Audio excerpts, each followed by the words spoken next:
Přední část pokračuje dále do Berlína, Kodaně a Amsterdamu. Hello and welcome to another episode of eBay Scavengers on ebayscavengers.com. This is Ryan and I'm here with Jay. Hi, how are you? This is episode 54 and we are coming to you from a sleeper train in Europe. So, pardon the train sounds again. So, what we wanted to talk about today is consignment. We've been talking actually on this email a list that we have. It's with other eBayers, and we've actually had some experience with that.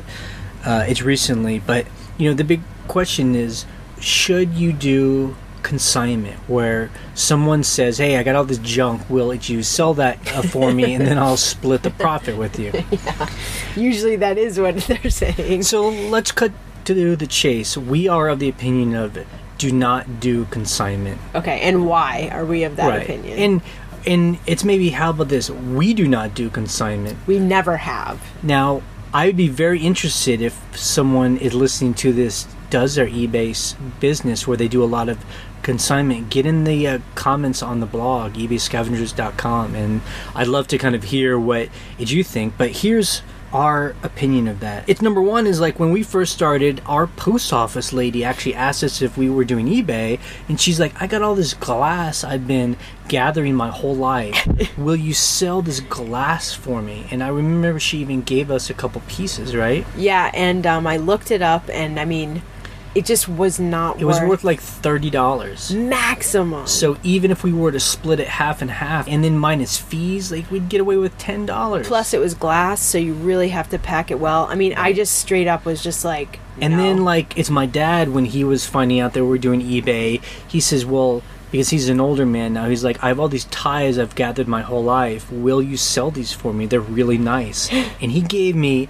a huge box of ties. I mean, it must have been 300 ties, and I looked through them, and they were just like anything you could get at Goodwill for 50 cents. I mean, they were pretty decent, but nothing really. People don't sell them, you know, or people don't buy them for that much. Yeah, they weren't vintage. So I had to give them back and be like, I'm not interested. And then your sister. Oh yeah, and so my sister was selling a very fancy video camera for a lot of money, and I just thought, you know what? She knows eBay. You know, selling something. I mean, this is a $5,000 camera. Right. I was just like, you know what? First of all, I'm not getting a commission because I'm doing her a favor. Right. And then shipping it and insuring it, I was just like, you know what? You know how to do eBay? Do it yourself. Right. It was kind of unclear why she wanted. You know why? Because I have so much feedback. Okay. That's why. And then your mom ended up doing it for her, and then your sister didn't even want to sell it later. My sister decided not to sell it because she's like, you know what? I'm going to use it after all that. Right. So that's a family issue. And then, you know, on this email list, one of our members was saying that his friends find out that he's on eBay and they have all these items that they want him to sell, and he's done a couple of them, and he says he's made pretty good money. But this is what we're saying the problem is. Number one is, I feel if you're doing consignment, you have less control. Right. Because it's this person's item, and they have a very, I think, an overrated sense of how much that thing is worth. Right. And I always felt like it was giving us less a leeway to kind of figure out the right price and sell it for what we wanted. And right. I could just imagine it kind of snowballing, especially if you started to do a lot of it, would just be like all these people want you to sell things for them, and then you're basically working for somebody else, you know? Right. It's like you don't have the control over. I mean, another part of it too was I feel like some people might want more control over how you list it. Right, how you list it. They would be concerned about prices, so right. How do you start agreeing upon what kind of price it should be at, you know? Right. And what it should be called and where it should be marketed on eBay and et cetera, et cetera. Right, but you know, I mean, they might say, oh, this thing's got to be worth $100, and you're like, no, I've done the research, like, you can't get $40 for it. And then, like, they get all upset, and, you know. Yeah, that's definitely a possibility. The other thing is, you know, I guess the thing is, I don't understand is, why would you want to consign for other people when there is, especially if you live in America, there is so much stuff out there to get for yourself. Like, right. I was telling this guy on our email list, Ben, from it's New Orleans. I mean, we have a storage container full of items that we have not listed yet. I mean, so if we're selling something for $100 for somebody, and even if we split that 50, I mean, I make as much as that on a pair of shoes that I bought for $1. Right. So the issue here is there is an abundance of things that you can find that you can sell yourself. So there's no, I mean, for us, I mean, obviously we've been doing this for a while. There's no issue finding stuff.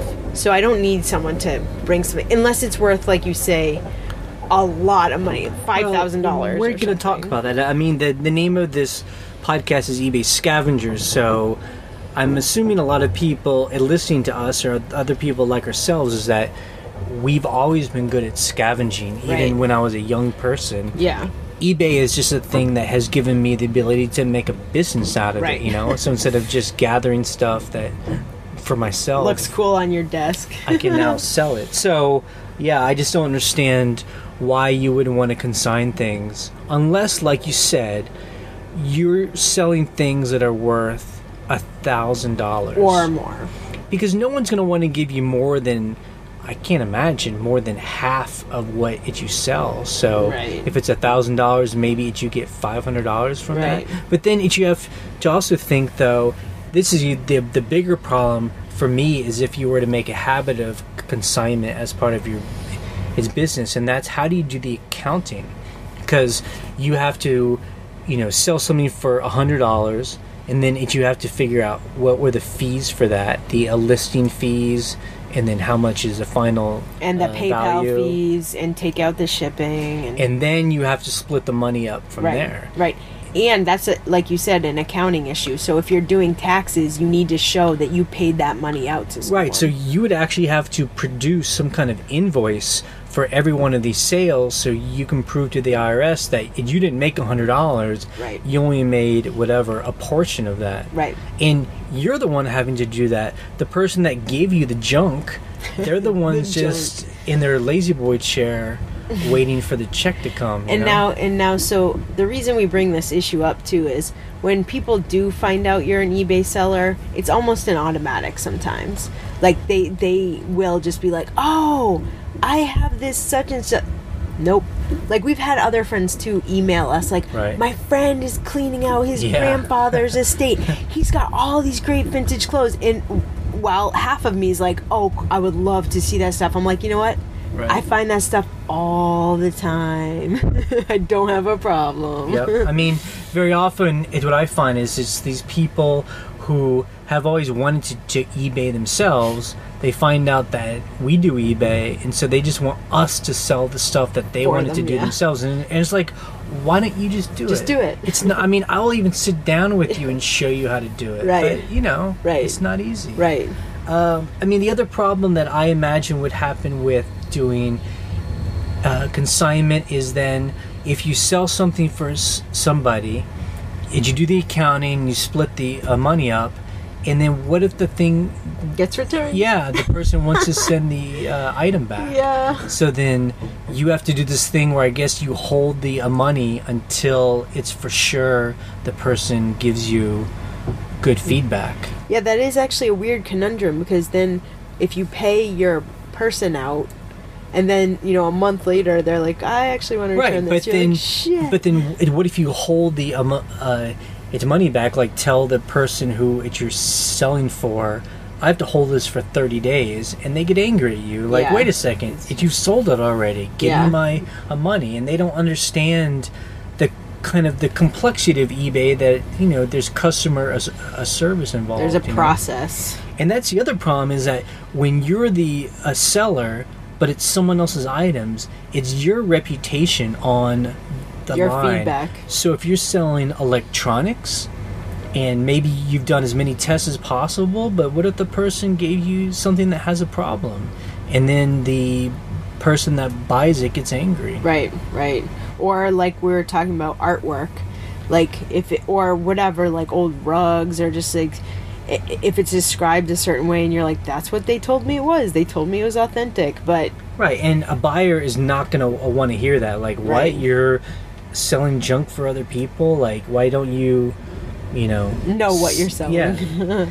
Now, so one reason why we're doing this show today is because even though we've said all of this, we have someone we know in LA who buys original artwork from like books and stuff. Right, books and comics and like vintage original like cartoon animation cells, things like that. And they're awesome. And he says he's got boxes of this stuff, and he's a busy guy, and he reached out to us and said, what if I send you a couple boxes, you sell what you can sell, and then we'll split its profit 50-50. And he's I think he's an honest guy. Right. He trusts us enough to... It's great artwork. Right. And I think it'd be really interesting, Yeah. to sell that kind of stuff, because that's part of selling too, is like we get to learn about new kinds of artwork, and it's a fun challenge. It's educational. But the question is, like, why would we want to do that when I have a whole, like I said, storage container full of stuff that we can enlist ourselves and get the whole profit, period. Right. And like I literally have like 20 folders on my computer right now that I'm going to sit down and list while we're in Amsterdam. You know, it's just like endless. Right. So we already have enough work. We already have enough items where we're going to make as much money as we would on this guy.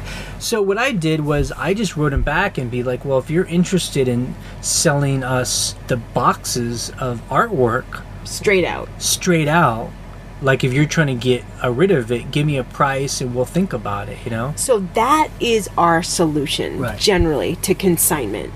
If someone I have 25 boxes of... No. Like, for me, it's all about how much you want for it to get rid of it so you don't have to think about it, and I will take it on.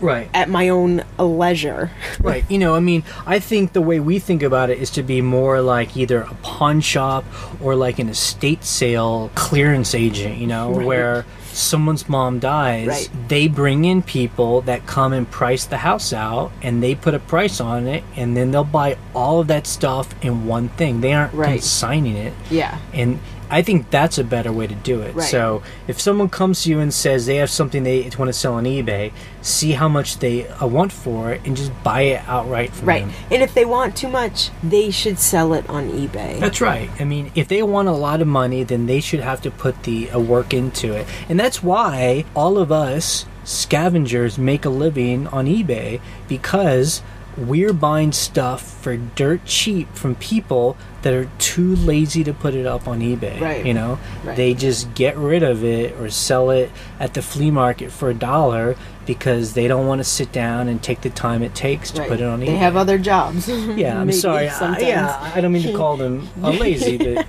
well, some people that we see at the flea markets, I want $400 for this, and you're like, well, you could probably get that on eBay if you put it on eBay. Yeah. I just mean, because we're all willing to put stuff on eBay, we should be the ones to reap the benefits. It's a very egalitarian system. Right. But I really think that that's the best way. However, like we always say, we're willing to be wrong.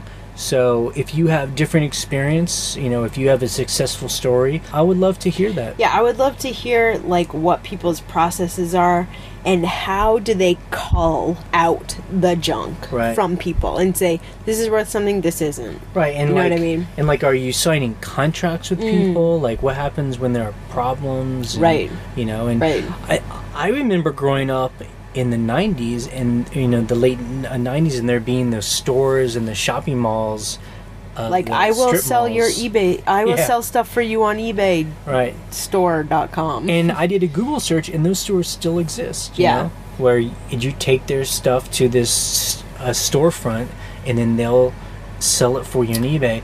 I still don't know why they don't run like a pawn shop and just buy it outright and then just sell it any way they want. And the other question too is like with consignment, like we only do buy it now mostly. I mean, I don't do auctions, so it's like, are people being like, okay, next week you're gonna pay me $500, and you're like, no, I do buy it now. It might be a year till this thing sells. That's another weird conundrum. Like, I'm not going to auction your stuff off. Maybe. It depends on what it is, I guess. That's our story.